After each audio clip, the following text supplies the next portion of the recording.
the Lord spoke to Moses from the sacred tent and gave him instructions for the community of Israel to follow when they offered sacrifices. The Lord said, "Sacrifices to please me must be completely burned on the bronze altar. Bulls or rams or goats are the animals to be used for these sacrifices. If the animal is a bull, it must not have anything wrong with it. Lead it to the entrance of the sacred tent, and I will let you know if it is acceptable to me. Lay your hand on its head, and I will accept the animal as a sacrifice for taking away your sins. After the bull is killed in my presence, some priest from Aaron's family will offer its blood to me by splattering it against the four sides of the altar. Skin the bull and cut it up, while the priests pile wood on the altar fire to make it start blazing. Wash the bull's insides and hind legs, so the priest can lay them on the altar with the head, the fat, and the rest of the animal. A priest will then send all of it up in smoke with a smell that pleases me. If you sacrifice a ram or a goat, it must not have anything wrong with it. Lead the animal to the north side of the altar, where it is to be killed in my presence. Then some of the priests will splatter its blood against the four sides of the altar. Cut up the animal and wash its insides and hind legs. A priest will put these parts on the altar with the head, the fat, and the rest of the animal. Then he will send all of it up in smoke with a smell that pleases me. If you offer a bird for this kind of sacrifice, it must be a dove or a pigeon. A priest will take the bird to the bronze altar, where he will wring its neck and put its head on the fire. Then he will drain out its blood on one side of the altar, remove the bird's craw with what is in it, and throw them on the ash heap at the east side of the altar. Finally, he will take the bird by its wings, tear it partially open, and send it up in smoke with a smell that pleases me. When you offer sacrifices to give thanks to me, you must use only your finest flour. Put it in a dish, sprinkle olive oil and incense on the flour, and take it to the priests from Aaron's family. One of them will scoop up the incense together with a handful of the flour and oil. Then, to show that the whole offering belongs to me, the priest will lay this part on the bronze altar and send it up in smoke with a smell that pleases me. The rest of this sacrifice is for the priests. It is very holy because it was offered to me. If you bake bread in an oven for this sacrifice, use only your finest flour, but without any yeast. You may make the flour into a loaf mixed with olive oil, or you may make it into thin wafers and brush them with oil. If you cook bread in a shallow pan for this sacrifice, use only your finest flour. Mix it with olive oil, but do not use any yeast. Then break the bread into small pieces and sprinkle them with oil. If you cook your bread in a pan with a lid on it, you must also use the finest flour mixed with oil. You may prepare sacrifices to give thanks in any of these three ways. Bring your sacrifice to a priest, and he will take it to the bronze altar. Then, to show that the whole offering belongs to me, the priest will lay part of it on the altar and send it up in smoke with a smell that pleases me. The rest of this sacrifice is for the priests. It is very holy because it was offered to me. Yeast and honey must never be burned on the altar, so don't ever mix either of these in a grain sacrifice. You may offer either of them separately, when you present the first part of your harvest to me, but they must never be burned on the altar. Salt is offered when you make an agreement with me, so sprinkle salt on these sacrifices. Freshly cut grain, either roasted or coarsely ground, must be used when you offer the first part of your grain harvest. You must mix in some olive oil and put incense on top, because this is a grain sacrifice. A priest will sprinkle all of the incense, and some of the grain and oil on the altar, and send them up in smoke to show that the whole offering belongs to me. When you offer sacrifices to ask my blessing, you may offer either a bull or a cow, but there must be nothing wrong with the animal. Lead it to the entrance of the sacred tent, lay your hand on its head, and have it killed there. A priest from Aaron's family will splatter its blood against the four sides of the altar. Offer all of the fat on the animal's insides, as well as the lower part of the liver and the 2 kidneys with their fat. Some of the priests will lay these pieces on the altar and send them up in smoke with a smell that pleases me, together with the sacrifice that is offered to please me. Instead of a bull or a cow, you may offer any sheep or goat that has nothing wrong with it. If you offer a sheep, you must present it to me at the entrance to the sacred tent. Lay your hand on its head and have it killed there. A priest will then splatter its blood against the four sides of the altar. Offer the fat on the tail, the tailbone, and the insides, as well as the lower part of the liver and the 2 kidneys with their fat. One of the priests will lay these pieces on the altar and send them up in smoke as a food offering for me. If you offer a goat, you must also present it to me at the entrance to the sacred tent. Lay your hand on its head and have it killed there. A priest will then splatter its blood against the 4 sides of the altar.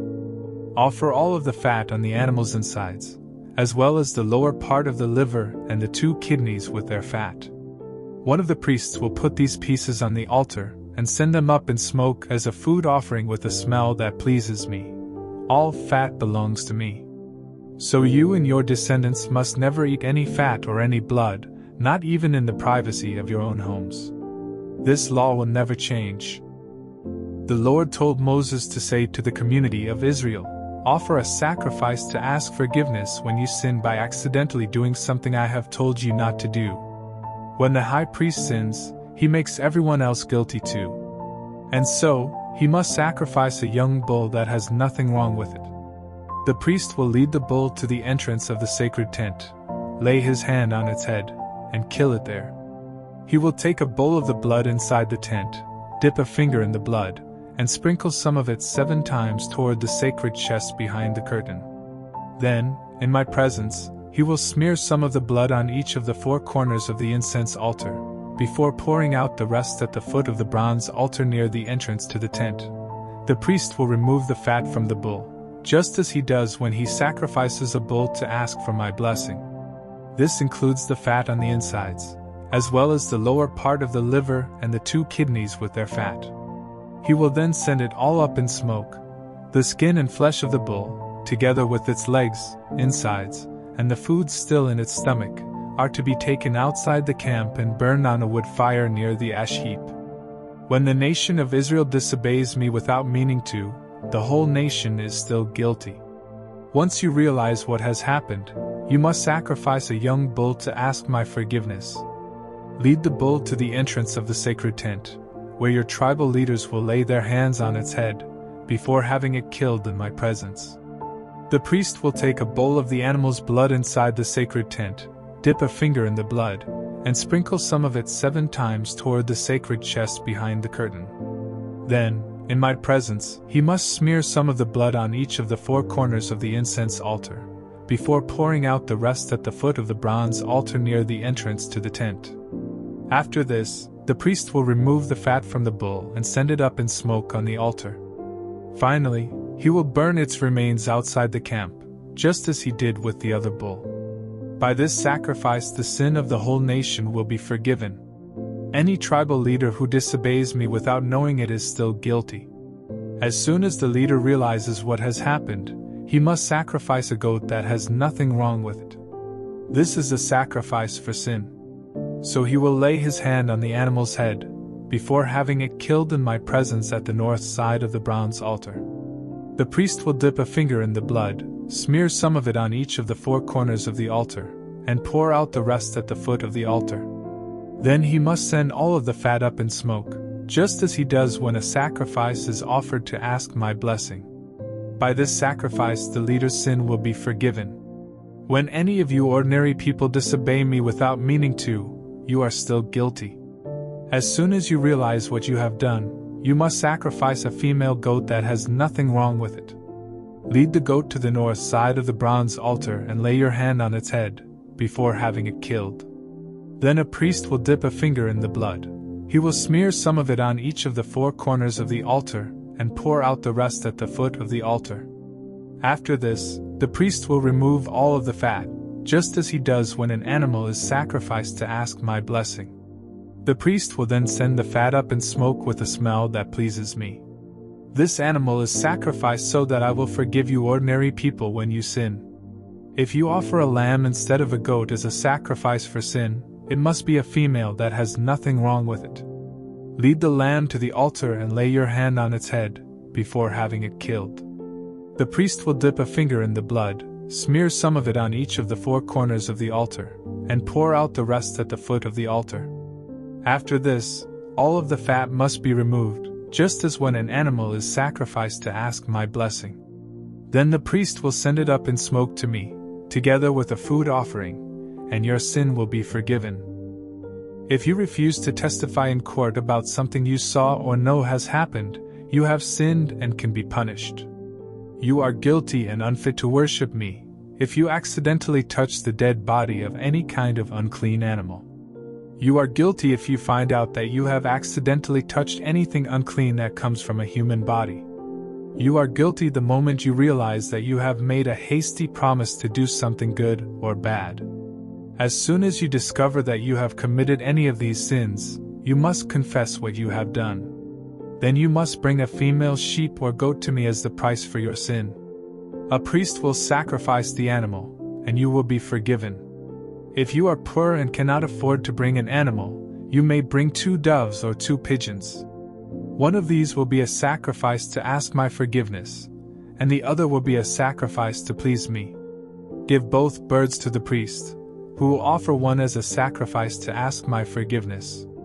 He will wring its neck without tearing off its head, splatter some of its blood on one side of the bronze altar, and drain out the rest at the foot of the altar. Then he will follow the proper rules for offering the other bird as a sacrifice to please me. You will be forgiven when the priest offers these sacrifices as the price for your sin. If you are so poor that you cannot afford doves or pigeons, you may bring 1 kilogram of your finest flour. This is a sacrifice to ask my forgiveness, so don't sprinkle olive oil or sweet-smelling incense on it. Give the flour to a priest, who will scoop up a handful and send it up in smoke together with the other offerings. This is a reminder that all of the flour belongs to me. By offering this sacrifice, the priest pays the price for any of these sins you may have committed. The priest gets to keep the rest of the flour, just as he does with grain sacrifices. The Lord told Moses what the people must do to make things right when they find out they have cheated the Lord without meaning to. If this happens, you must either sacrifice a ram that has nothing wrong with it or else pay the price of a ram with the official money used by the priests. In addition, you must pay what you owe plus a fine of %. Then the priest will offer the ram as a sacrifice to make things right, and you will be forgiven. If you break any of my commands without meaning to, you are still guilty, and you can be punished. When you realize what you have done, you must either bring to the priest a ram that has nothing wrong with it or else pay him for one. The priest will then offer it as a sacrifice to make things right, and you will be forgiven. The Lord told Moses what the people must do when they commit other sins against the Lord. You have sinned if you rob or cheat someone, if you keep back money or valuables left in your care, or if you find something and claim not to have it. When this happens, you must return what doesn't belong to you and pay the owner a fine of %. In addition, you must either bring to the priest a ram that has nothing wrong with it or else pay him for one. The priest will then offer it as a sacrifice to make things right, and you will be forgiven for what you did wrong. The Lord told Moses to tell Aaron and his sons how to offer the daily sacrifices that are sent up in smoke to please the Lord. You must put the animal for the sacrifice on the altar in the evening and let it stay there all night. But make sure the fire keeps burning. The next morning you will dress in your priestly clothes, including your linen underwear. Then clean away the ashes left by the sacrifices and pile them beside the altar. Change into your everyday clothes, take the ashes outside the camp, and pile them in the special place. The fire must never go out, so put wood on it each morning. After this, you are to lay an animal on the altar next to the fat that you sacrificed to ask my blessing. Then send it all up in smoke to me. The altar fire must always be kept burning, it must never go out. When someone offers a sacrifice to give thanks to me, the priests from Aaron's family must bring it to the front of the bronze altar, where one of them will scoop up a handful of the flour and oil, together with all the incense on it. Then, to show that the whole offering belongs to me, he will lay all of this on the altar and send it up in smoke with a smell that pleases me. The rest of it is to be baked without yeast and eaten by the priests in the sacred courtyard of the sacred tent. This bread is very holy, just like the sacrifices for sin or the sacrifices for making things right, and I have given this part to the priest from what is offered to me on the altar. Only the men in Aaron's family are allowed to eat this bread, and they must go through a ceremony to be made holy before touching it. This law will never change. The Lord spoke to Moses and told him what sacrifices the priests must offer on the morning and evening of the day they are ordained. It is the same as the regular morning and evening sacrifices. 1/2 kilogram of flour mixed with olive oil and cooked in a shallow pan.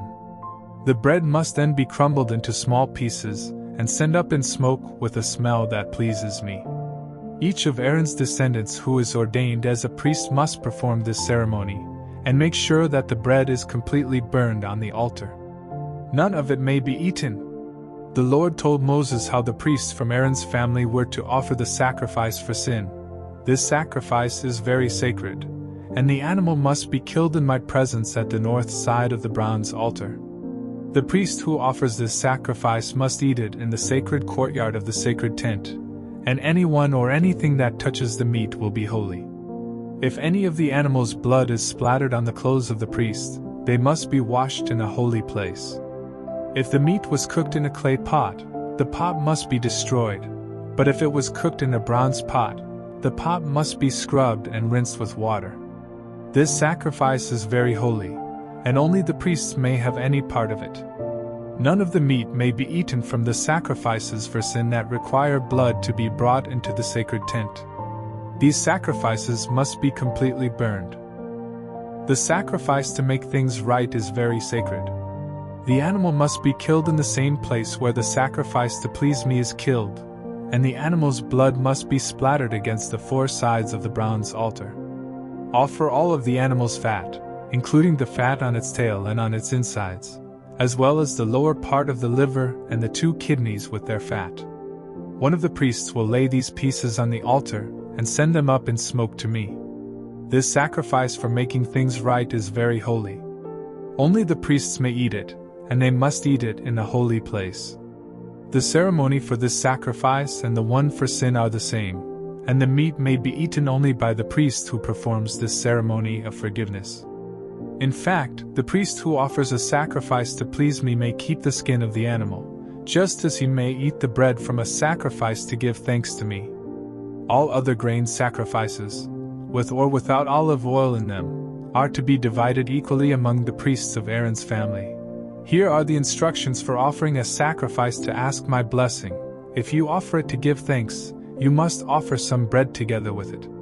Use the finest flour to make 3 kinds of bread without yeast, 2 in the form of loaves mixed with olive oil and 1 in the form of thin wafers brushed with oil. You must also make some bread with yeast. Give me 1 loaf or wafer from each of these 4 kinds of bread, after which they will belong to the priest who splattered the blood against the bronze altar. When you offer an animal to ask a blessing from me or to thank me, the meat belongs to you, but it must be eaten the same day. It is different with the sacrifices you offer when you make me a promise or voluntarily give me something. The meat from those sacrifices may be kept and eaten the next day, but any that is left over must be destroyed. If you eat any of it after the 2nd day, your sacrifice will be useless and unacceptable, and you will be both disgusting and guilty. Don't eat any of the meat that has touched something unclean. Instead, burn it. The rest of the meat may be eaten by anyone who is clean and acceptable to me. But don't eat any of this meat if you have become unclean by touching something unclean from a human, or an animal, or from any other creature. If you do, you will no longer belong to the community of Israel. The Lord told Moses to say to the people, "Don't eat the fat of cattle, sheep, or goats. If one of your animals dies or is killed by some wild animal, you may do anything with its fat except eat it. If you eat the fat of an animal that can be used as a sacrifice to me, you will no longer belong to the community of Israel. And no matter where you live, you must not eat the blood of any bird or animal, or you will no longer belong to the community of Israel." The Lord also told Moses to say to the people of Israel, "If you want to offer a sacrifice to ask my blessing, you must bring the part to be burned and lay it on the bronze altar. But you must first lift up the choice ribs with their fat to show that the offering is dedicated to me. A priest from Aaron's family will then send the fat up in smoke, but the ribs belong to the priests. The upper joint of the right hind leg is for the priest who offers the blood and the fat of the animal. I have decided that the people of Israel must always give the choice ribs and the upper joint of the right hind leg to Aaron's descendants who have been ordained as priests to serve me. This law will never change. I am the Lord. These are the ceremonies for sacrifices to please the Lord, to give him thanks, and to ask for his blessing or his forgiveness, as well as the ceremonies for those sacrifices that demand a payment and for the sacrifices that are offered when priests are ordained. While Moses and the people of Israel were in the desert at Mount Sinai, the Lord commanded them to start offering these sacrifices. The Lord said to Moses, "Send for Aaron and his sons, as well as their priestly clothes, the oil for ordination, the bull for the sin offering, the 2 rams, and a basket of bread made without yeast. Then bring the whole community of Israel together at the entrance to the sacred tent." Moses obeyed the Lord, and when everyone had come together, he said, "We are here to follow the Lord's instructions." After Moses told Aaron and his sons to step forward, he told them to wash themselves. He put the priestly shirt and robe on Aaron and wrapped the sash around his waist. Then he put the sacred vest on Aaron and fastened it with the finely woven belt. Next, he put on Aaron the sacred breastpiece that was used in finding out what the Lord wanted his people to do. He placed the turban on Aaron's head, and on the front of the turban was the narrow strip of thin gold as a sign of his dedication to the Lord. Moses then dedicated the sacred tent and everything in it to the Lord by sprinkling them with some of the oil for ordination. He sprinkled the bronze altar 7 times, and he sprinkled its equipment, as well as the large bronze bowl and its base. He also poured some of the oil on Aaron's head to dedicate him to the Lord. Next, Moses dressed Aaron's sons in their shirts, then tied sashes around them and put special caps on them, just as the Lord had commanded. Moses led out the bull that was to be sacrificed for sin, and Aaron and his sons laid their hands on its head. After it was killed, Moses dipped a finger in the blood and smeared some of it on each of the 4 corners of the bronze altar, before pouring out the rest at the foot of the altar. This purified the altar and made it a fit place for offering the sacrifice for sin. Moses then took the fat on the bull's insides, as well as the lower part of the liver and the 2 kidneys with their fat, and sent them up in smoke on the altar fire. Finally, he took the skin and the flesh of the bull, together with the food still in its stomach, and burned them outside the camp, just as the Lord had commanded. Moses led out the ram for the sacrifice to please the Lord. After Aaron and his sons had laid their hands on its head, Moses killed the ram and splattered its blood against the 4 sides of the altar. Moses had the animal cut up, and he washed its insides and hind legs. Then he laid the head, the fat, and the rest of the ram on the altar and sent them up in smoke with a smell that pleased the Lord. All this was done just as the Lord had commanded. Moses led out the ram for the ceremony of ordination. Aaron and his sons laid their hands on its head, and it was killed. Moses smeared some of its blood on Aaron's right earlobe, some on his right thumb, and some on the big toe of his right foot.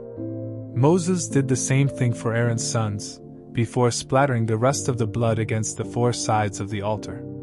He took the animal's fat tail, the fat on its insides, and the lower part of the liver and the 2 kidneys with their fat, and the right hind leg.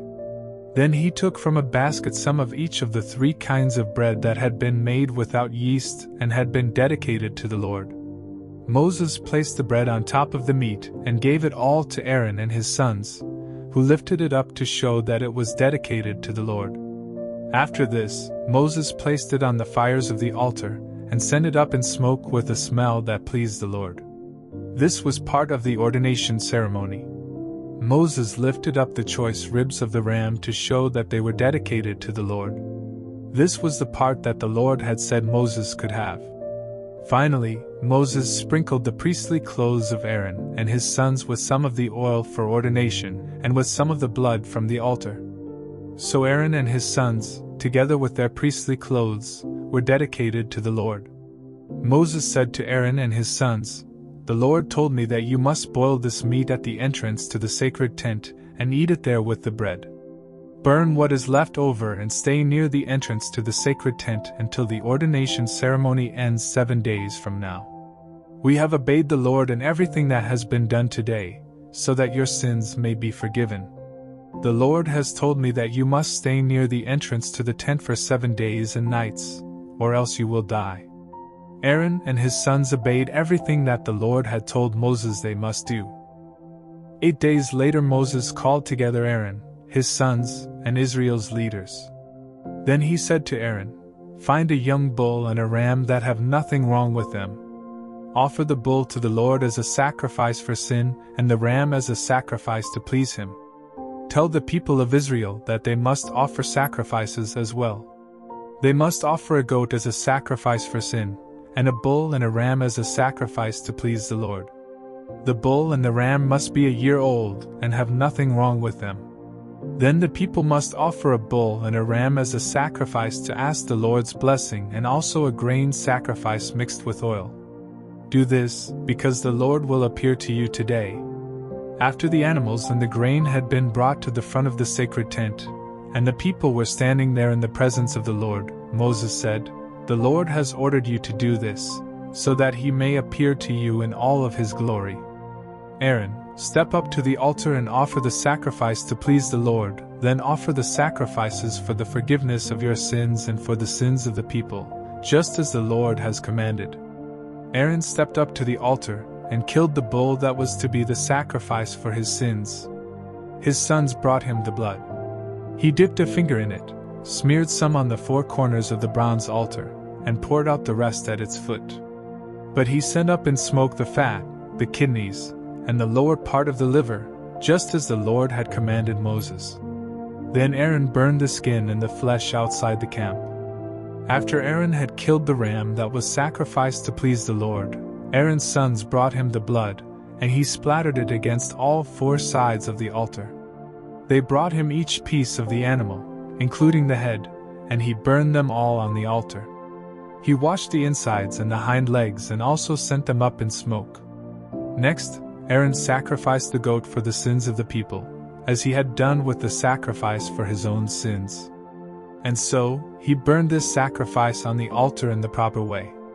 He also presented the grain sacrifice and burned a handful of the flour on the altar as part of the morning sacrifice. Finally, he killed the bull and the ram as a sacrifice to ask the Lord's blessing on the people. Aaron's sons brought him the blood, and he splattered it against the 4 sides of the altar. His sons placed all the fat, as well as the kidneys and the lower part of the liver on top of the choice ribs. Then Aaron burned the fat on the altar and lifted up the ribs and the right hind leg to show that these were dedicated to the Lord. This was done just as the Lord had instructed Moses. Aaron held out his hand and gave the people his blessing, before coming down from the bronze altar where he had offered the sacrifices.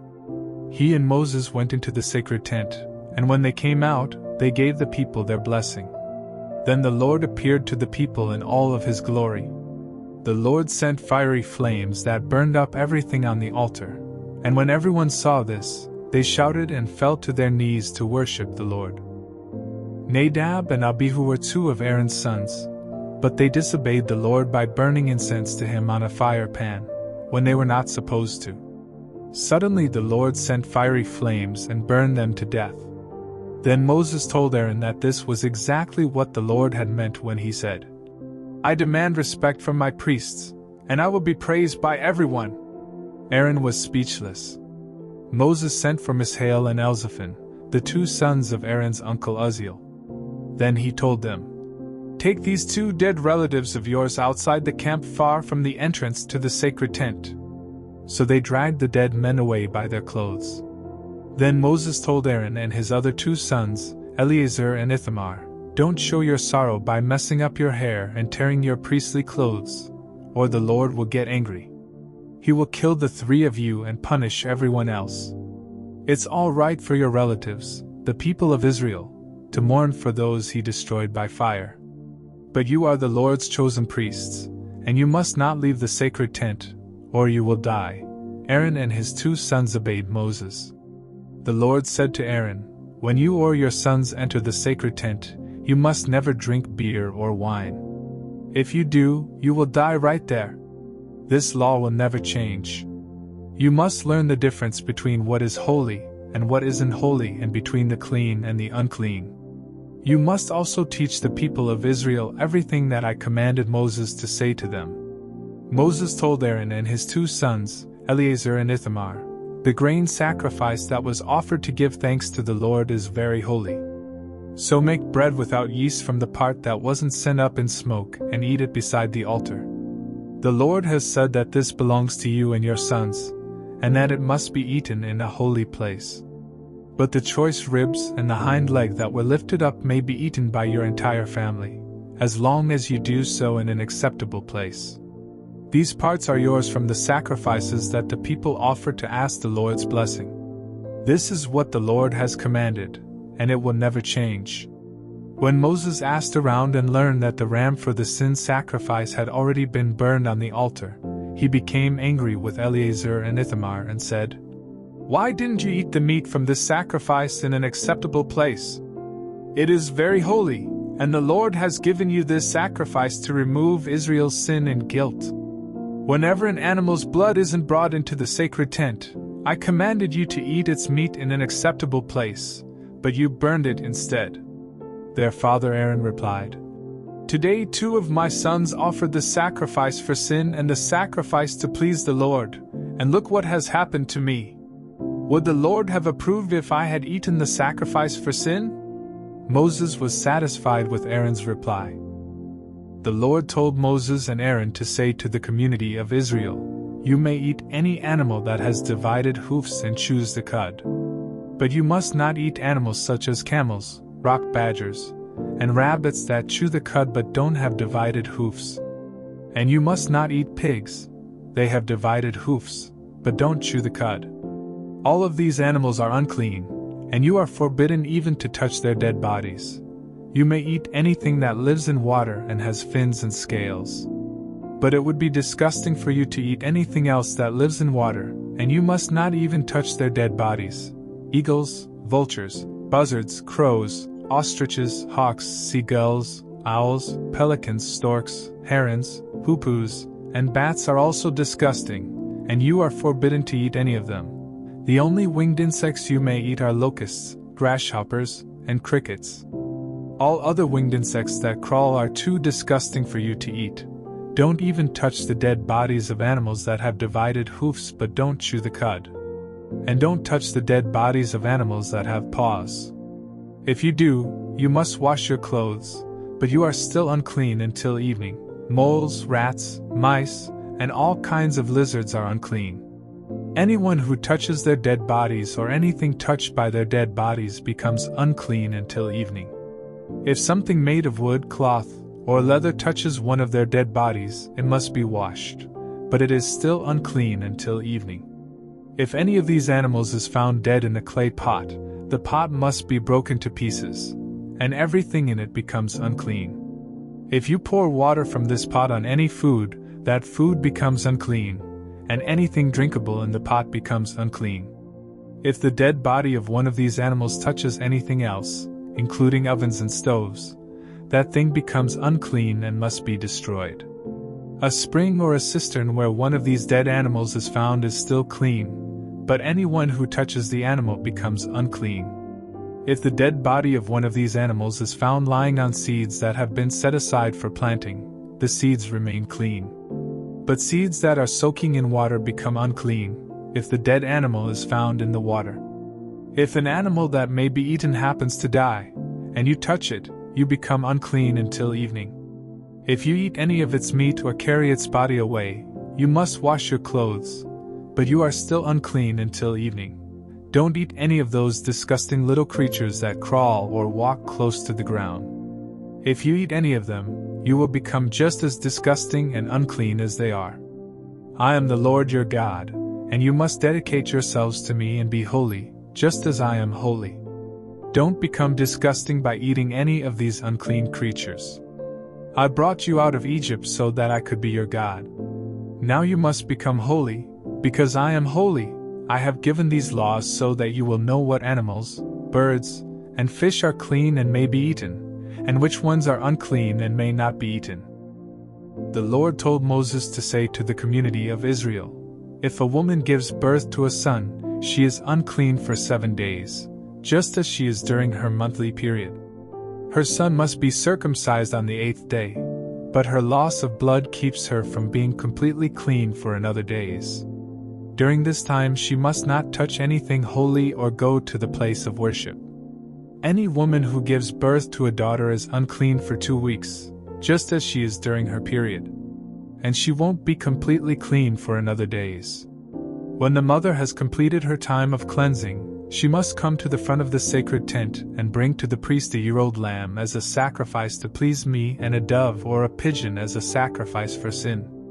After the priest offers the sacrifices to me, the mother will become completely clean from her loss of blood, whether her child is a boy or a girl.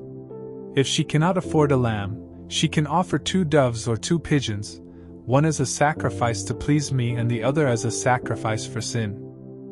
The Lord told Moses and Aaron to say to the people, "If sores or boils or a skin rash should break out and start spreading on your body, you must be brought to Aaron or to one of the other priests.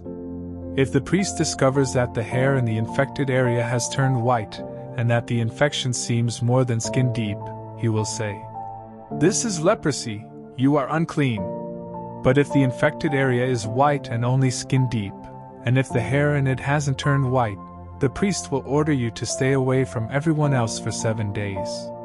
If the disease hasn't spread by that time, he will order you to stay away from everyone else for another 7 days. Then if the disease hasn't become any worse or spread, the priest will say, 'You are clean. It is only a sore. After you wash your clothes, you may go home.' However, if the disease comes back, you must return to the priest. If it is discovered that the disease has started spreading, he will say, 'This is leprosy, you are unclean. Any of you with a skin disease must be brought to a priest. If he discovers that the sore spot is white with pus and that the hair around it has also turned white, he will say, "This is leprosy. You are unclean and must stay away from everyone else." But if the disease has run its course and only the scars remain, he will say, "You are clean." If the sores come back and turn white again, he will say, "This is leprosy, you are unclean." However, if the sores heal and only white spots remain, the priest will say, "You are now clean." If you have a sore that either swells or turns reddish-white after it has healed, then you must show it to a priest. If he discovers that the hair in the infected area has turned white, and that the infection seems more than skin deep, he will say, "This is leprosy, you are unclean." But if the white area is only on the surface of the skin and hasn't become any worse, and if the hair in it hasn't turned white, he will tell you to stay away from everyone else for 7 days. If the sore begins spreading during this time, the priest will say, "You are unclean because you have a disease." But if it doesn't spread, and only a scar remains, he will say, "You are now clean." If you have a burn that gets infected and turns red or reddish-white, a priest must examine it. Then if he discovers that the hair in the infected area has turned white, and that the infection seems more than skin deep, he will say, "The burn has turned into leprosy, and you are unclean." But if the priest finds that the hair in the infected area hasn't turned white and that the sore is only skin deep and it is healing, he will tell you to stay away from everyone else for 7 days.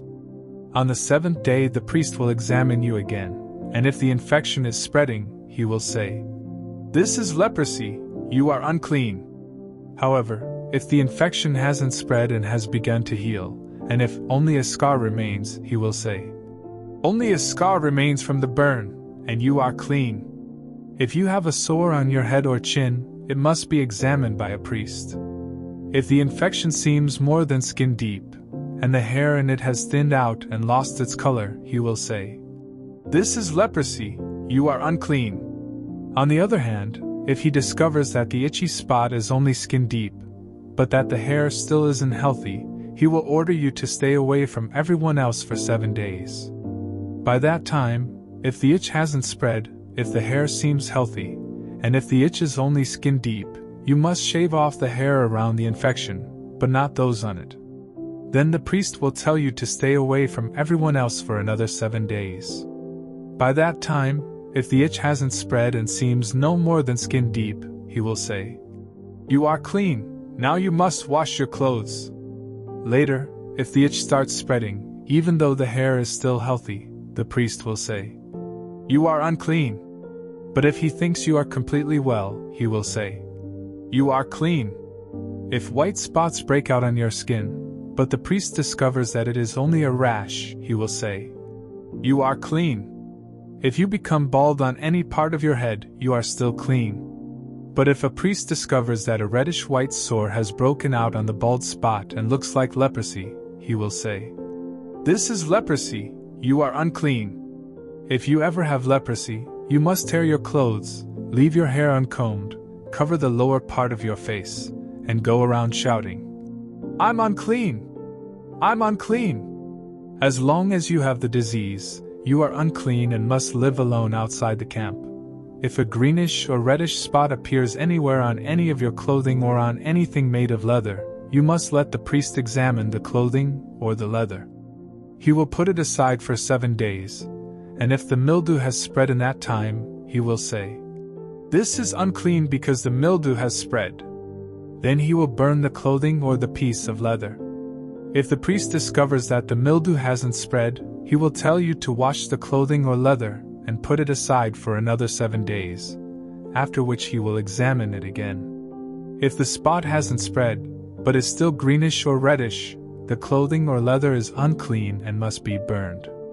But if the spot has faded after being washed, he will tear away the spot. Later, if the spot reappears elsewhere on the clothing or the leather, you must burn it. Even if the spot completely disappears after being washed, it must be washed again before it is clean. These are the rules for deciding if clothing is clean or unclean after a spot appears on it. The Lord told Moses to say to the people, after you think you are healed of leprosy, you must ask for a priest to come outside the camp and examine you. And if you are well, he will order someone to bring out 2 live birds that are acceptable for sacrifice, together with a stick of cedar wood, a piece of red yarn, and a branch from a hyssop plant. The priest will order someone to kill one of the birds over a clay pot of spring water. Then he will dip the other bird, the cedar, the red yarn, and the hyssop in the blood of the dead bird. Next, he will sprinkle you 7 times with the blood and say, "You are now clean." Finally, he will release the bird and let it fly away. After this, you must wash your clothes, shave your entire body, and take a bath before you are completely clean. You may move back into camp, but you must not enter your tent for 7 days. Then you must once again shave your head, face, and eyebrows, as well as the hair on the rest of your body. Finally, wash your clothes and take a bath, and you will be completely clean. On the 8th day you must bring to the priest 2 rams and a year-old female lamb that have nothing wrong with them. Also bring milliliters of olive oil and kilograms of your finest flour mixed with oil. Then the priest will present you and your offerings to me at the entrance to my sacred tent. There he will offer one of the rams, together with the oil, as a sacrifice to make things right. He will also lift them up to show that they are dedicated to me. This sacrifice is very holy. It belongs to the priest and must be killed in the same place where animals are killed as sacrifices for sins and as sacrifices to please me. The priest will smear some of the blood from the sacrifice on your right earlobe, some on your right thumb, and some on the big toe of your right foot. He will then pour some of the olive oil into the palm of his left hand, dip a finger of his right hand into the oil, and sprinkle some of it 7 times toward the sacred tent. Next, the priest will smear some of the oil on your right earlobe, some on your right thumb, and some on the big toe of your right foot, and he will pour the rest of the oil from his palm on your head. Then he will offer the other 2 animals, one as a sacrifice for sin and the other as a sacrifice to please me, together with a grain sacrifice. After this you will be completely clean.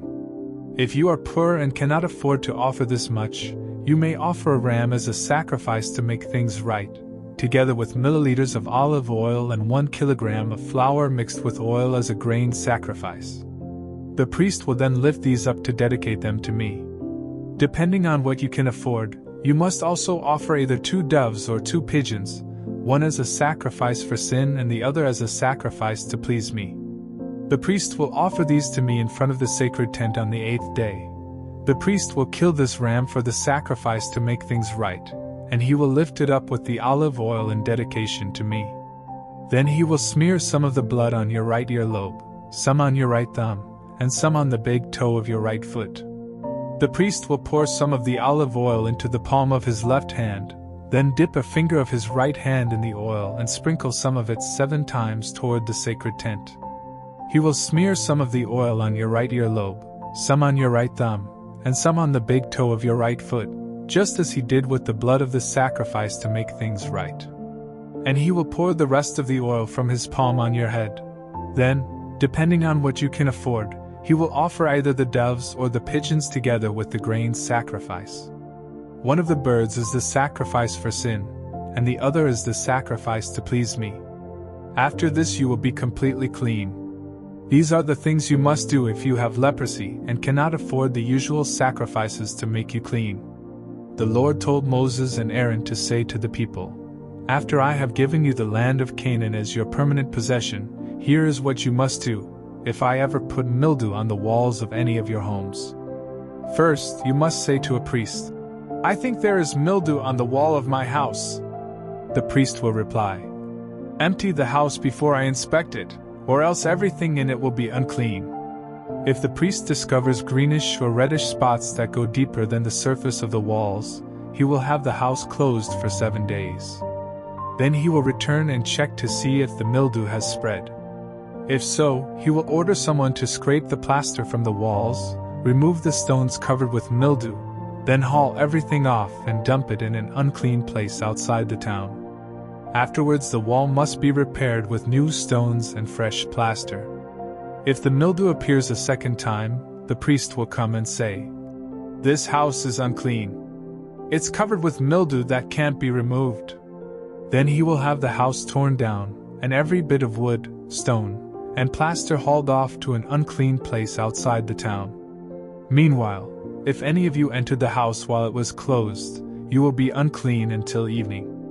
And if you either slept or ate in the house, you must wash your clothes. On the other hand, if the priest discovers that mildew hasn't reappeared after the house was newly plastered, he will say, 'This house is clean, the mildew has gone.' Then, to show that the house is now clean, he will get 2 birds, a stick of cedar wood, a piece of red yarn, and a branch from a hyssop plant and bring them to the house. He will kill one of the birds over a clay pot of spring water and let its blood drain into the pot. Then he will dip the cedar, the hyssop, the yarn, and the other bird into the mixture of blood and water. Next, he will sprinkle the house 7 times with the mixture, then the house will be completely clean. Finally, he will release the bird and let it fly away, ending the ceremony for purifying the house. These are the things you must do if you discover that you are unclean because of an itch or a sore, or that your clothing or house is unclean because of mildew. The Lord told Moses and Aaron to say to the community of Israel, "Any man with an infected penis is unclean, whether it is stopped up or keeps dripping. Anything that he rests on or sits on is also unclean, and if you touch either these or him, you must wash your clothes and take a bath. But you still remain unclean until evening. If you are spit on by the man, you must wash your clothes and take a bath. But you still remain unclean until evening. Any saddle or seat on which the man sits is unclean. And if you touch or carry either of these, you must wash your clothes and take a bath. But you still remain unclean until evening. If the man touches you without first washing his hands, you must wash your clothes and take a bath. But you still remain unclean until evening. Any clay pot that he touches must be destroyed, and any wooden bowl that he touches must be washed. 7 days after the man gets well, he will be considered clean, if he washes his clothes and takes a bath in spring water. On the 8th day he must bring either 2 doves or 2 pigeons to the front of my sacred tent and give them to a priest. The priest will offer one of the birds as a sacrifice for sin and the other as a sacrifice to please me. Then I will consider the man completely clean. Any man who has a flow of semen must take a bath, but he still remains unclean until evening.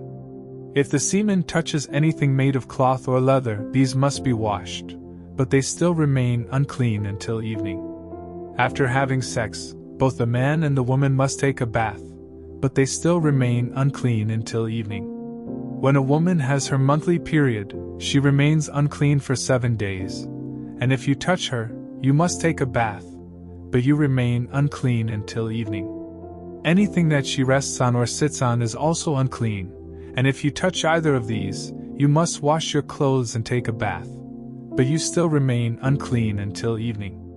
Any man who has sex with her during this time becomes unclean for 7 days, and anything he rests on is also unclean. Any woman who has a flow of blood outside her regular monthly period is unclean until it stops, just as she is during her monthly period. Anything that she rests on or sits on during this time is also unclean, just as it would be during her period. If you touch either of these, you must wash your clothes and take a bath, but you still remain unclean until evening. 7 days after the woman gets well, she will be considered clean. On the 8th day, she must bring either 2 doves or 2 pigeons to the front of my sacred tent and give them to a priest. He will offer one of the birds as a sacrifice for sin and the other as a sacrifice to please me. Then I will consider the woman completely clean. When any of you are unclean, you must stay away from the rest of the community of Israel. Otherwise, my sacred tent will become unclean, and the whole nation will die. These are the things you men must do if you become unclean because of an infected penis, or if you have a flow of semen. And these are the things you women must do when you become unclean, either because of your monthly period or an unusual flow of blood. This is also what you men must do if you have sex with a woman who is unclean. 2 of Aaron's sons had already lost their lives for disobeying the Lord, so the Lord told Moses to say to Aaron, I, the Lord, appear in a cloud over the place of mercy on the sacred chest, which is behind the inside curtain of the sacred tent. And I warn you not to go there except at the proper time. Otherwise, you will die. Before entering this most holy place, you must offer a bull as a sacrifice for your sins and a ram as a sacrifice to please me. You will take a bath and put on the sacred linen clothes, including the underwear, the robe, the sash, and the turban. Then the community of Israel will bring you a ram and 2 goats, both of them males. The goats are to be used as sacrifices for sin, and the ram is to be used as a sacrifice to please me. Aaron, you must offer the bull as a sacrifice of forgiveness for your own sins and for the sins of your family. Then you will lead the 2 goats into my presence at the front of the sacred tent, where I will show you which goat will be sacrificed to me and which one will be sent into the desert to the demon Azazel. After you offer the first goat as a sacrifice for sin, the other one must be presented to me alive, before you send it into the desert to take away the sins of the people. You must offer the bull as a sacrifice to ask forgiveness for your own sins and for the sins of your family. Then you will take a fire pan of live coals from the bronze altar, together with 2 handfuls of finely ground incense, into the most holy place. There you will present them to me by placing the incense on the coals, so that the place of mercy will be covered with a cloud of smoke. Do this, or you will die right there. Next, use a finger to sprinkle some of the blood on the place of mercy, which is on the lid of the sacred chest. Then sprinkle blood 7 times in front of the chest. Aaron, you must next sacrifice the goat for the sins of the people, and you must sprinkle its blood inside the most holy place, just as you did with the blood of the bull. By doing this, you will take away the sins that make both the most holy place and the people of Israel unclean. Do the same for the sacred tent, which is here among the people. Only you are allowed in the sacred tent from the time you enter until the time you come out. After leaving the tent, you will purify the bronze altar by smearing each of its 4 corners with some of the blood from the bull and from the goat. Use a finger to sprinkle the altar 7 times with the blood, and it will be completely clean from the sins of the people. After you have purified the most holy place, the sacred tent, and the bronze altar, you must bring the live goat to the front of the tent. There you will lay your hands on its head, while confessing every sin the people have committed, and you will appoint someone to lead the goat into the desert, so that it can take away their sins. Finally, this goat that carries the heavy burden of Israel's sins must be released deep in the desert. Aaron, after this you must go inside the sacred tent, take a bath, put on your regular priestly clothes, and leave there the clothes you put on before entering the most holy place. Then you will come out and offer sacrifices to please me and sacrifices for your sins and for the sins of the people. The fat from these sacrifices for sin must be sent up in smoke on the bronze altar. The one who led the goat into the desert and sent it off to the demon Azazel must take a bath and wash his clothes before coming back into camp. The remains of the bull and the goat whose blood was taken into the most holy place must be taken outside the camp and burned. And whoever does this must take a bath and change clothes before coming back into camp. On the 10th day of the 7th month of each year, you must go without eating to show sorrow for your sins, and no one, including foreigners who live among you, is allowed to work. This is the day on which the sacrifice for the forgiveness of your sins will be made in my presence, and from now on, it must be celebrated each year. Go without eating and make this a day of complete rest just like the Sabbath. The high priest must offer the sacrifices for cleansing from sin, while wearing the sacred linen clothes. He will offer these sacrifices for the most holy place, the sacred tent, the bronze altar, all the priests, and for the whole community. You must celebrate this day each year. It is the great day of forgiveness for all the sins of the people of Israel. Moses did exactly as the Lord had commanded. The Lord told Moses to tell Aaron, his sons, and everyone else in Israel, whenever you kill any of your cattle, sheep, or goats as sacrifices to me, you must do it at the entrance to the sacred tent. If you don't, you will be guilty of pouring out blood, and you will no longer belong to the community of Israel. And so, when you sacrifice an animal to ask my blessing, it must not be done out in a field, but in front of the sacred tent. Then a priest can splatter its blood against the bronze altar, and send its fat up in smoke with a smell that pleases me. Don't ever turn from me again and offer sacrifices to goat demons. This law will never change.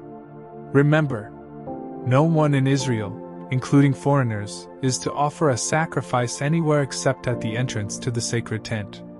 If you do, you will no longer belong to my people. I will turn against any of my people who eat blood. This also includes any foreigners living among you.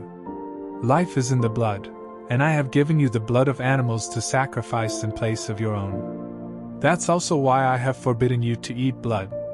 Even if you should hunt and kill a bird or an animal, you must drain out the blood and cover it with soil. The life of every living creature is in its blood. That's why I have forbidden you to eat blood, and why I have warned you that anyone who does will no longer belong to my people. If you happen to find a dead animal and eat it, you must take a bath and wash your clothes, but you are still unclean until evening. If you don't take a bath, you will suffer for what you did wrong. The Lord told Moses to tell the people of Israel, I am the Lord your God. So don't follow the customs of Egypt where you used to live, or those of Canaan where I am bringing you. I am the Lord your God, and you must obey my teachings. Obey them, and you will live. I am the Lord. Don't have sex with any of your close relatives, especially your own mother. This would disgrace your father. And don't disgrace him by having sex with any of his other wives. Don't have sex with your sister or stepsister, whether you grew up together or not. Don't disgrace yourself by having sex with your granddaughter or half-sister or a sister of your father or mother. Don't disgrace your uncle by having sex with his wife. Don't have sex with your daughter-in-law or sister-in-law. And don't have sex with the daughter or granddaughter of any woman that you have earlier had sex with. You will be having sex with her closest relatives, and that would make you unclean. As long as your wife is alive, don't cause trouble for her by taking one of her sisters as a second wife. When a woman is having her monthly period, she is unclean, so don't have sex with her. Don't have sex with another man's wife. That would make you unclean. Don't sacrifice your children on the altar fires to the god Molech. I am the Lord your God, and that would disgrace me. It is disgusting for a man to have sex with another man. Anyone who has sex with an animal is unclean. Don't make yourselves unclean by any of these disgusting practices of those nations that I am forcing out of the land for you. They made themselves and the land so unclean that I punished the land because of their sins, and I made it vomit them up. Now don't do these sickening things that make the land filthy. Instead, obey my laws and teachings. Then the land won't become sick of you and vomit you up, just as it did them. If any of you do these vulgar, disgusting things, you will be unclean and no longer belong to my people.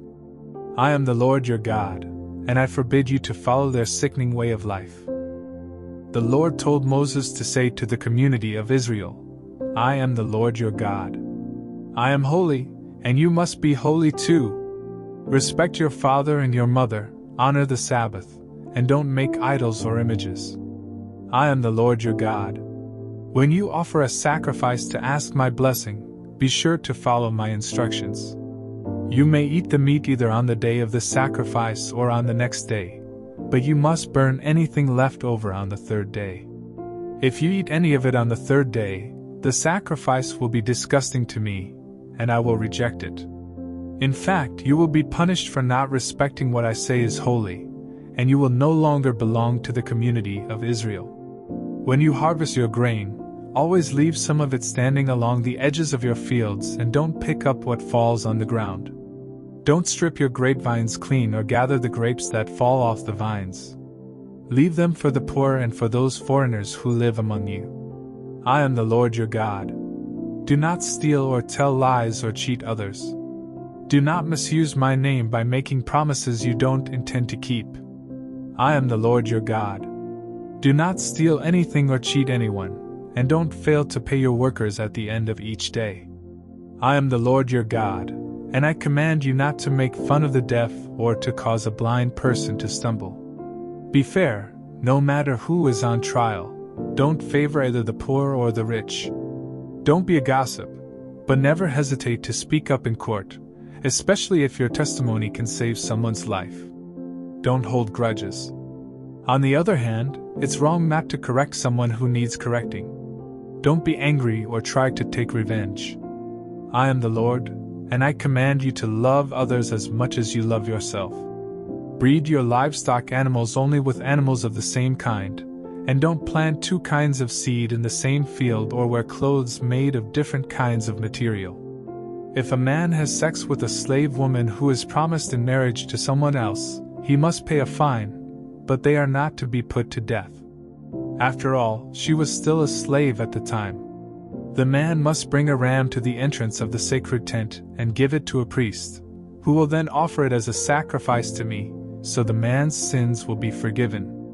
After you enter the land, you will plant fruit trees, but you are not to eat any fruit from them for the first 3 years.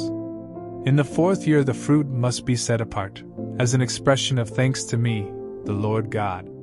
Do this, and in the 5th year those trees will produce an abundant harvest of fruit for you to eat.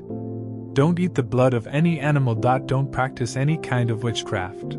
I forbid you to shave any part of your head or beard or to cut and tattoo yourself as a way of worshipping the dead. Don't let your daughters serve as temple prostitutes. This would bring disgrace both to them and the land. I command you to respect the Sabbath and the place where I am worshipped. Don't make yourselves disgusting to me by going to people who claim they can talk to the dead. I command you to show respect for older people and to obey me with fear and trembling. Don't mistreat any foreigners who live in your land. Instead, treat them as well as you treat your own people and love them as much as you love yourself. Remember, you were once foreigners in the land of Egypt. I am the Lord your God. Use honest scales and don't cheat when you weigh or measure anything. I am the Lord your God. I rescued you from Egypt, and I command you to obey my laws. The Lord told Moses to say to the community of Israel, Death by stoning is the penalty for any citizens or foreigners in the country who sacrifice their children to the god Molech. They have disgraced both the place where I am worshipped and my holy name, and so I will turn against them, and no longer let them belong to my people. Some of you may let them get away with human sacrifice, but not me. If any of you worship Molech, I will turn against you and your entire family, and I will no longer let you belong to my people. I will be your enemy if you go to someone who claims to speak with the dead, and I will destroy you from among my people. Dedicate yourselves to me and be holy because I am the Lord your God. I have chosen you as my people, and I expect you to obey my laws. If you curse your father or mother, you will be put to death, and it will be your own fault. If any of you men have sex with another man's wife, both you and the woman will be put to death. Having sex with one of your father's wives disgraces him. So both you and the woman will be put to death, just as you deserve. It isn't natural to have sex with your daughter-in-law, and both of you will be put to death, just as you deserve. It's disgusting for men to have sex with one another, and those who do will be put to death, just as they deserve. It isn't natural for a man to marry both a woman and her daughter, and so all three of them will be burned to death. If any of you have sex with an animal, both you and the animal will be put to death, just as you deserve. If you marry one of your sisters, you will be punished, and the two of you will be disgraced by being openly forced out of the community. If you have sex with a woman during her monthly period, both you and the woman will be cut off from the people of Israel. The sisters of your father and mother are your own relatives, and you will be punished for having sex with any of them. If you have sex with your uncle's wife, either you nor she will ever have any children. And if you marry your sister-in-law, either of you will ever have any children. Obey my laws and teachings, or else the land I am giving you will become sick of you and throw you out. The nations I am chasing out did these disgusting things, and I hated them for it, so don't follow their example. I am the Lord your God, and I have promised you their land that is rich with milk and honey. I have chosen you to be different from other people. That's why you must make a difference between animals and birds that I have said are clean and unclean. This will keep you from becoming disgusting to me. I am the Lord, the Holy God. You have been chosen to be my people, and so you must be holy too. If you claim to receive messages from the dead, you will be put to death by stoning, just as you deserve. The Lord gave Moses these instructions for Aaron's sons, the priests. Touching a dead body will make you unclean. So don't go near a dead relative, except your mother, father, son, daughter, brother, or an unmarried sister, who has no husband to take care of her. Don't make yourself unclean by attending the funeral of someone related to you by marriage. Don't shave any part of your head or trim your beard or cut yourself to show that you are mourning. I am the Lord your God, and I have chosen you alone to offer sacrifices of food to me on the altar. That's why you must keep yourselves holy. Don't marry a divorced woman or a woman who has served as a temple prostitute. You are holy, because I am holy. And so, you must be treated with proper respect, since you offer food sacrifices to me, the God of holiness. If any of you priests has a daughter who disgraces you by serving as a temple prostitute, she must be burned to death. If you are the high priest, you must not mess up your hair or tear your clothes in order to mourn for the dead. Don't make yourself unclean by going near a dead body, not even that of your own father or mother. If you leave the sacred place to attend a funeral, both you and the sacred place become unclean, because you are the high priest. If you are the high priest, you must marry only a virgin from your own tribe. Don't marry a divorced woman or any other woman who has already had sex, including a temple prostitute. In this way, your descendants will be qualified to serve me. Remember, I am the Lord, and I have chosen you.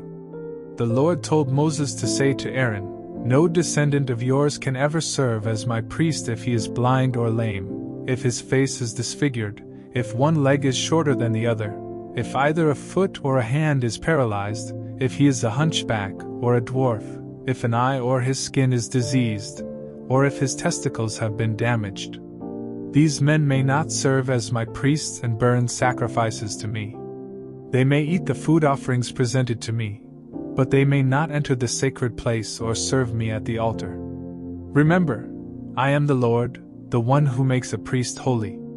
Moses told all of this to Aaron, his sons, and the people of Israel. The Lord told Moses to say to Aaron and his sons, "I am the Lord God, and I demand that you honor my holy name by showing proper respect for the offerings brought to me by the people of Israel. If any of you are unclean when you accept an offering for me, I will no longer let you serve as a priest. None of you may take part in the sacred meals while you have a skin disease or an infected penis, or after you have been near a dead body or have had a flow of semen, or if you have touched an unclean creature of any sort, including an unclean person. Once you are unclean, you must take a bath, but you still cannot eat any of the sacred food until evening. I command you not to eat anything that is killed by a wild animal, or dies a natural death. This would make you unclean. Obey me, or you will die on duty for disgracing the place of worship. Remember, I am the Lord, the one who makes a priest holy. Only you priests and your families may eat the food offerings. These are too sacred for any of your servants. However, any slave that you own, including those born into your household, may eat this food. If your daughter marries someone who isn't a priest, she can no longer have any of this food. But if she returns to your home, either widowed or divorced, and has no children, she may join in the meal. Only members of a priestly family can eat this food, and anyone else who accidentally does so must pay for the food plus a fine of %. I warn you not to treat lightly the offerings that are brought by the people of Israel. Don't let them become guilty of eating this sacred food. Remember, I am the Lord, the one who makes these offerings holy. The Lord told Moses to tell Aaron and his sons and everyone else the rules for offering sacrifices. He said, "The animals that are to be completely burned on the altar must have nothing wrong with them, or else I won't accept them. Bulls or rams or goats are the animals to be used for these sacrifices. When you offer a sacrifice to ask my blessing, there must be nothing wrong with the animal. This is true, whether the sacrifice is part of a promise or something you do voluntarily. Don't offer an animal that is blind or injured or that has an infection or a skin disease. If one of your cattle or lambs has a leg that is longer or shorter than the others, you may offer it voluntarily, but not as part of a promise. As long as you live in this land, don't offer an animal with injured testicles. And don't bring me animals you bought from a foreigner. I won't accept them, because they are no better than one that has something wrong with it." The Lord told Moses to say, "Newborn cattle, sheep, or goats must remain with their mothers for 7 days, but on the 8th day, you may send them up in smoke to me, and I will accept the offering. Don't sacrifice a newborn animal and its mother on the same day. When you offer a sacrifice to give thanks to me, you must do it in a way that is acceptable. Eat all of the meat that same day, and don't save any for the next day. I am the Lord your God. Obey my laws and teachings, I am the Lord. I demand respect from the people of Israel, so don't disgrace my holy name. Remember, I am the one who chose you to be priests and rescued all of you from Egypt, so that I would be your Lord." The Lord told Moses to say to the community of Israel, "I have chosen certain times for you to come together and worship me. You have 6 days when you can do your work, but the 7th day of each week is holy because it belongs to me. No matter where you live, you must rest on the Sabbath and come together for worship. This law will never change. Passover is another time when you must come together to worship me, and it must be celebrated on the evening of the 14th day of the first month of each year. The festival of thin bread begins on the 15th day of that same month. It lasts 7 days, and during this time you must honor me by eating bread made without yeast. On the first day of this festival you must rest from your work and come together for worship. Each day of this festival you must offer sacrifices. Then on the final day you must once again rest from your work and come together for worship." The Lord told Moses to say to the community of Israel, "After you enter the land I am giving you, the first bundle of wheat from each crop must be given to me. So bring it to a priest on the day after the Sabbath. He will lift it up in dedication to me, and I will accept you. You must also offer a sacrifice to please me. So bring the priest a 1-year-old lamb that has nothing wrong with it, and 2 kilograms of your finest flour mixed with olive oil. Then he will place these on the bronze altar, and send them up in smoke with a smell that pleases me. Together with these, you must bring a liter of wine as a drink offering. I am your God, and I forbid you to eat any new grain or anything made from it until you have brought these offerings. This law will never change. 7 weeks after you offer this bundle of grain, each family must bring another offering of new grain. Do this exactly days later, which is the day following the 7th Sabbath. Bring 2 loaves of bread to be lifted up in dedication to me. Each loaf is to be made with yeast and with 2 kilograms of the finest flour from the first part of your harvest. At this same time, the entire community of Israel must bring 7 lambs that are a year old, a young bull, and 2 rams. These animals must have nothing wrong with them, and they must be offered as a sacrifice to please me. You must also offer the proper grain and wine sacrifices with each animal. Offer a goat as a sacrifice for sin, and 2 rams a year old as a sacrifice to ask my blessing. The priest will lift up the rams together with the bread in dedication to me. These offerings are holy and are my gift to the priest. This is a day of celebration and worship, a time of rest from your work. You and your descendants must obey this law. When you harvest your grain, always leave some of it standing around the edges of your fields and don't pick up what falls on the ground. Leave it for the poor and for those foreigners who live among you. I am the Lord your God. The Lord told Moses to say to the people of Israel, the first day of the 7th month must be a day of complete rest. Then at the sound of the trumpets, you will come together to worship and to offer sacrifices on the altar. The Lord God said to Moses, the 10th day of the 7th month is the great day of forgiveness. It is a solemn day of worship. Everyone must go without eating to show sorrow for their sins, and sacrifices must be burned. No one is to work on that day. It is the great day of forgiveness, when sacrifices will be offered to me, so that I will forgive your sins. I will destroy anyone who refuses to go without eating.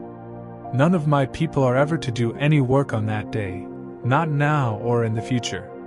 And I will wipe out those who do. This is a time of complete rest just like the Sabbath, and everyone must go without eating from the evening of the 9th to the evening of the 10th.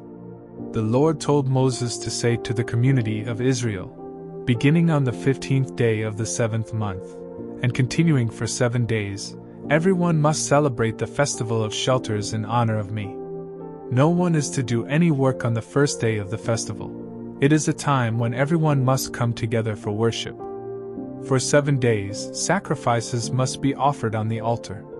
The 8th day is also to be a day of complete rest, as well as a time of offering sacrifices on the altar and of coming together for worship. I have chosen these festivals as times when my people must come together for worship and when animals, grain, and wine are to be offered on the proper days. These festivals must be celebrated in addition to the Sabbaths and the times when you offer special gifts or sacrifices to keep a promise or as a voluntary offering. Remember to begin the festival of shelters on the 15th day of the 7th month after you have harvested your crops. Celebrate this festival for 7 days in honor of me, and don't do any work on the first day or on the day following the festival. Pick the best fruit from your trees and cut leafy branches to use during the time of this joyous celebration in my honor. I command you and all of your descendants to celebrate this festival during the 7th month of each year. For 7 days every Israelite must live in a shelter, so future generations will know that I made their ancestors live in shelters when I brought them out of Egypt. I am the Lord your God. This is how Moses instructed the people of Israel to celebrate the Lord's festivals. The Lord told Moses to say to the community of Israel, you must supply the purest olive oil for the lamps in the sacred tent, so they will keep burning. Aaron will set up the gold lampstand in the holy place of the sacred tent.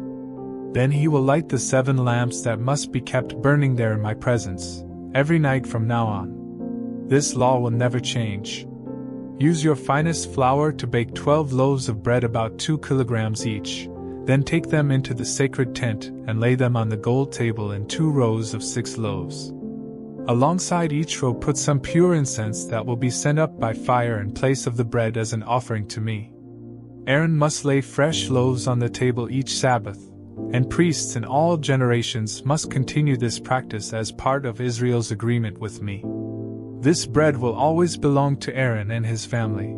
It is very holy because it was offered to me, and it must be eaten in a holy place. Shelemith, the daughter of Dibri from the tribe of Dan, had married an Egyptian, and they had a son. One day their son got into a fight with an Israelite man in camp and cursed the name of the Lord. So the young man was dragged off to Moses, who had him guarded while everyone waited for the Lord to tell them what to do. Finally, the Lord said to Moses, "This man has cursed me. Take him outside the camp and tell the witnesses to lay their hands on his head. Then command the whole community of Israel to stone him to death. And warn the others that everyone else who curses me will die in the same way, whether they are Israelites by birth or foreigners living among you. Death is also the penalty for murder, but the killing of an animal that belongs to someone else requires only that the animal be replaced. Personal injuries to others must be dealt with in keeping with the crime: a broken bone for a broken bone, an eye for an eye, or a tooth for a tooth. It's possible to pay the owner for an animal that has been killed, but death is the penalty for murder. I am the Lord your God, and I demand equal justice both for you Israelites and for those foreigners who live among you." When Moses finished speaking, the people did what the Lord had told Moses, and they stoned to death the man who had cursed the Lord. When Moses was on Mount Sinai, the Lord told him to say to the community of Israel, "After you enter the land that I am giving you, it must be allowed to rest 1 year out of every 7. You may raise grain and grapes for 6 years, but the 7th year you must let your fields and vineyards rest in honor of me, your Lord. This is to be a time of complete rest for your fields and vineyards, so don't harvest anything they produce.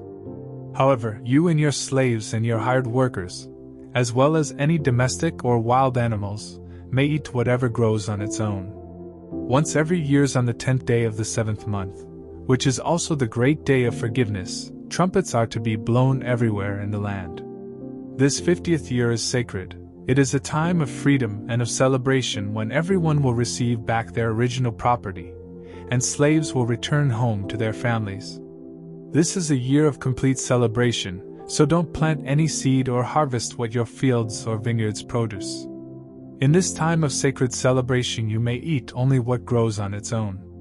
During this year, all property must go back to its original owner.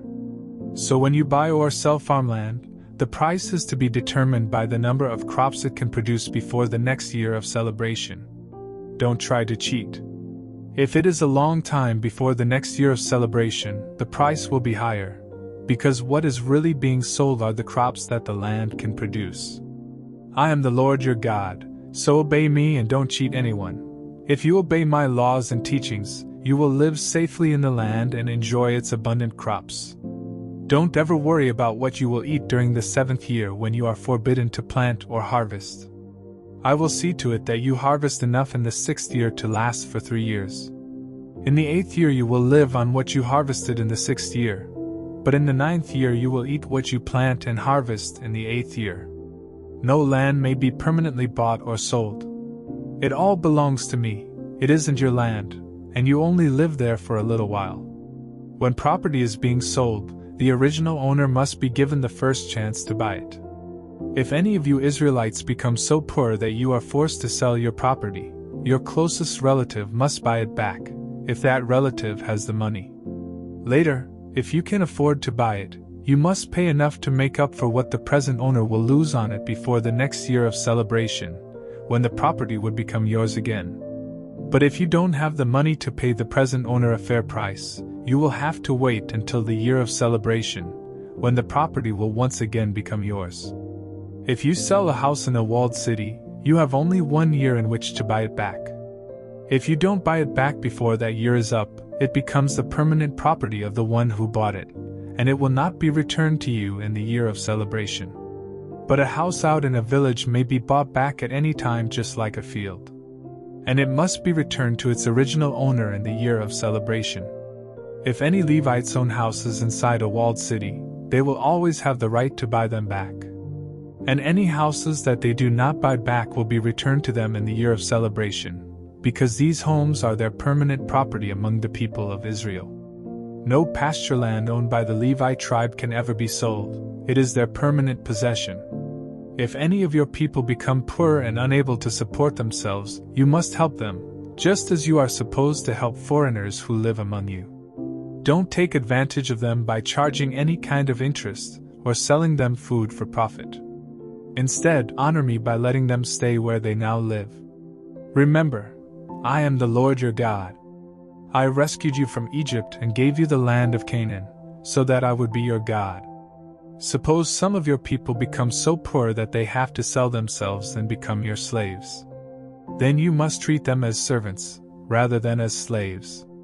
And in the year of celebration they are to be set free, so they and their children may return home to their families and property. I brought them out of Egypt to be my servants, not to be sold as slaves. So obey me, and don't be cruel to the poor. If you want slaves, buy them from other nations or from the foreigners who live in your own country, and make them your property. You can own them, and even leave them to your children when you die, but do not make slaves of your own people or be cruel to them.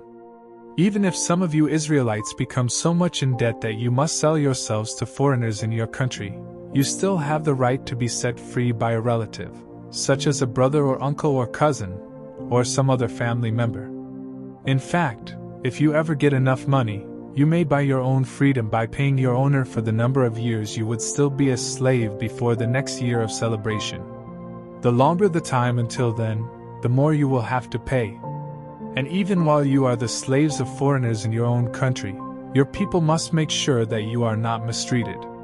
If you cannot gain your freedom in any of these ways, both you and your children will still be set free in the year of celebration. People of Israel, I am the Lord your God, and I brought you out of Egypt to be my own servants. I am the Lord your God. So don't make or worship idols or images. Respect the Sabbath and honor the place where I am worshipped, because I am the Lord. Faithfully obey my laws, and I will send rain to make your crops grow, and your trees produce fruit. Your harvest of grain and grapes will be so abundant that you won't know what to do with it all. You will eat and be satisfied, and you will live in safety. I will bless your country with peace, and you will rest without fear. I will wipe out the dangerous animals and protect you from enemy attacks. You will chase and destroy your enemies, even if there are only of you and of them, or only of you and of them. I will treat you with such kindness that your nation will grow strong, and I will also keep my promises to you. Your barns will overflow with grain each year. I will live among you and never again look on you with disgust. I will walk with you. I will be your God, and you will be my people. I am the Lord your God, and I rescued you from Egypt, so that you would never again be slaves. I have set you free, now walk with your heads held high. If you disobey me and my laws, and if you break our agreement, I will punish you terribly, and you will be ruined.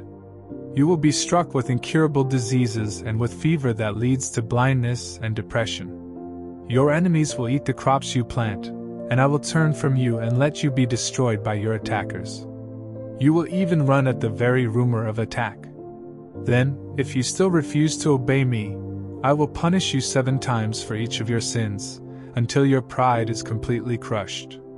I will hold back the rain, so the sky above you will be like iron, and the ground beneath your feet will be like copper. All of your hard work will be for nothing, and there will be no harvest of grain or fruit. If you keep rebelling against me, I'll punish you 7 times worse, just as your sins deserve. I'll send wild animals to attack you, and they will gobble up your children and livestock. So few of you will be left that your roads will be deserted. If you remain my enemies after this, I'll remain your enemy and punish you even worse.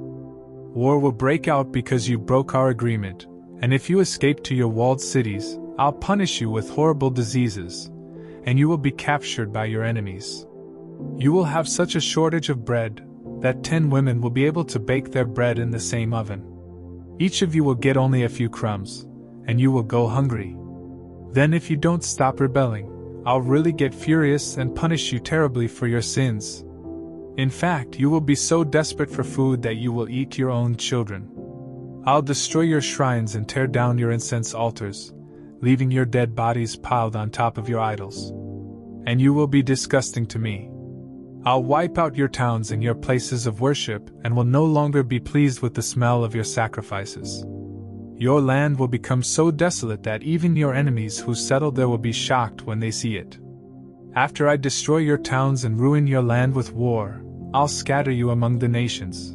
While you are prisoners in foreign lands, your own land will enjoy years of rest and refreshment, as it should have done each 7th year when you lived there.